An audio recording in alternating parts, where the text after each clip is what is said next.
Zulu, so you can all feel South African this afternoon. So I'm going to say Sabonani, which means hello, plural. You all respond Yebo. And then I'm going to say Ninjani Nina, and you all say Sisa Pila. Are you ready? Yeah. Okay, Sabonani, Yebo. Ninjani Nina. All right, awesome. I'm going to talk today about Alexandra, South Africa, and I first am going to give you a little historical background, talk about my arguments, and then conclude. I began this journey learning about Alexandra when I was a graduate student, and I was in a class, and the professor was talking about bus boycotts in the 1940s. And he said, someone here will want to know that the people of Montgomery, Alabama know about the people in Alexandria, South Africa. So I said, well, did they? And he said, I don't know.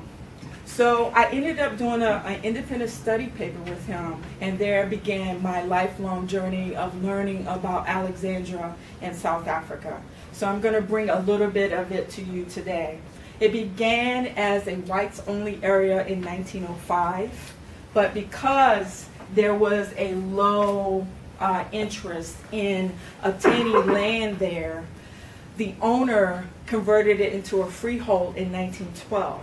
And what that means is that this area, this square mile, about 9 miles northeast of Johannesburg, could be populated by Africans and coloreds.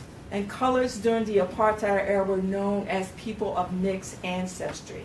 Now this is very important. This is one of the few places in the city center where Africans and colors could own land. Okay, which people came to Alexandria in droves, right, because of the cheap, affordable prices of land. Also because of the passes, it was easy to get these identity document books.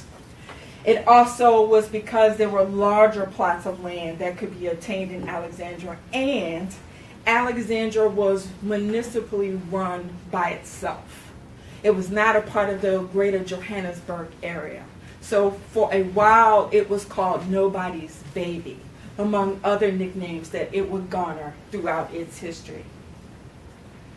So Alexandria is completely surrounded by affluent white residential areas. As you can see on the map, you have Wynberg, you have Lombardy East, Bramley, and in spite of its insular location, it was able to develop a major hotbed of resistance.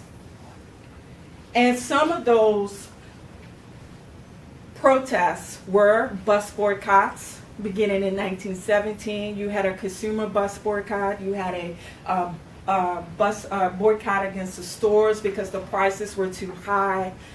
And then you had bus boycotts in the 40s, 40, 42, 43, and 44, all because the Bus Owners Association, which was a monopoly there, raised the fare by a penny. Now, this is occurring during the war times where, food prices are shooting up by 46%. So an extra penny was a major pinch on the pockets of these hardworking Alexandrians, many of them who were serving as domestics or garden boys or factory workers and in the surrounding areas. So, in 1946 is where I take up the story about the squatters. And this movement that began in Alexandria had an earlier history. It was built upon James Sofasonke Mpanza, who would start the first move for better housing. And he would create a shanty town in Orlando. And Orlando is one of the townships in Soweto, and Soweto is an acronym which stands for Southwestern Townships. Okay, it's about 20 miles from Johannesburg, from Alexandria. So the goal of all this spatial engineering that I will talk about was to make sure that Africans were on the periphery of the city, and they would have to have permission to enter the city. Okay? So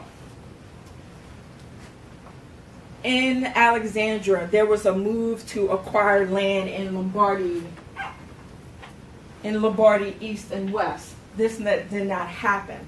So Shriner Baduza, who was the leader of the squatters movement, so because he was also president of the Bantu Tenants Association, decides to take a flock of followers to Marlborough, which is north of Alexandra, which is also one of those areas encircling it. So within a matter of days, the police descend. They said, no, you got to move. So then they go back to Alexandra and they stay there for a few days. Then they go to Soweto. They get moved to Soweto and they come back to Alexandra.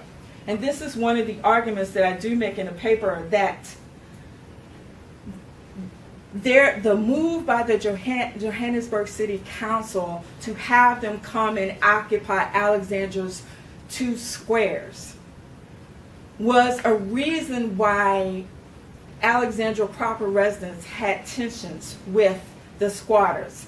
First of all, those squares were public places. Anybody could use them. They were there for sporting events. They were there for funerals. And they were also a place where they had markets. So the Johannesburg City Council, along with residents and political organizations, were using that space to get money. They saw the squatters as a threat to that. And they also saw the squatters as a threat because they were replicating, as I argue, some of the same social services and conditions that existed in Alexandria proper.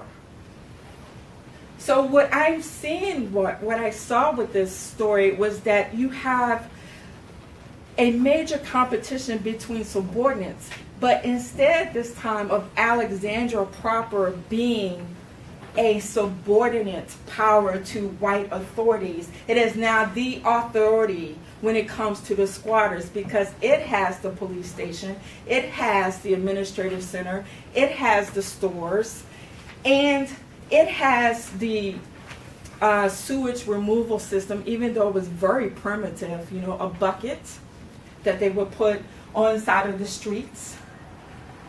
So we have these 2 spaces that are developing simultaneously.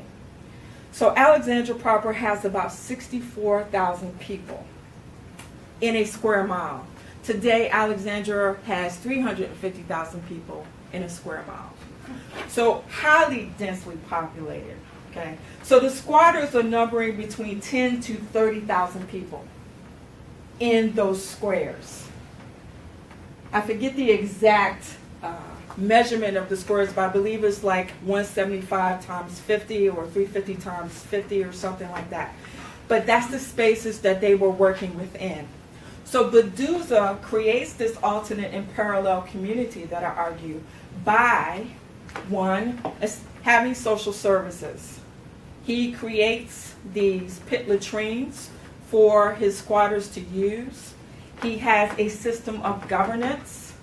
He has a police authority, and granted, these authorities cause ire with Alexandria proper residents because Baduza was trying to maintain order within his encampment, and also because the squatters had received threats from Alexandria proper residents.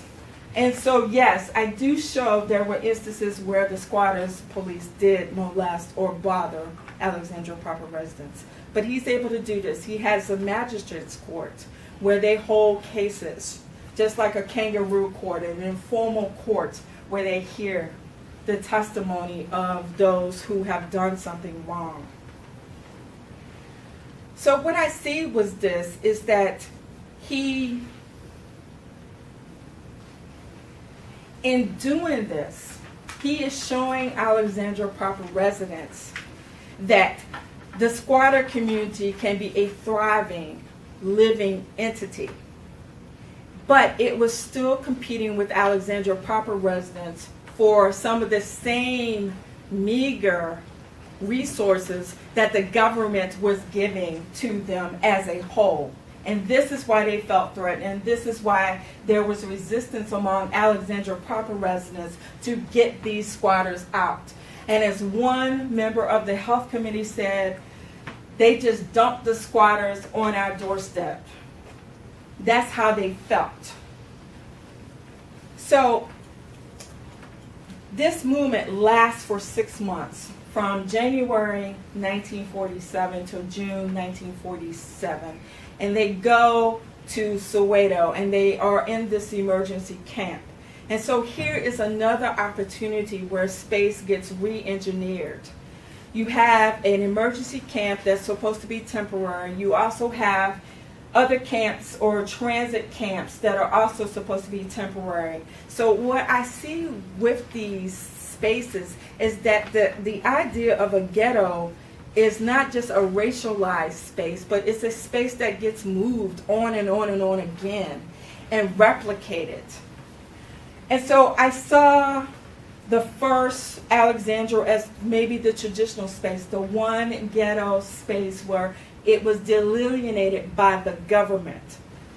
The second space with the squatters, I'm seeing as an intersecting ghetto because it was created by the people themselves and because it had a symbiotic relationship with Alexandra proper residents.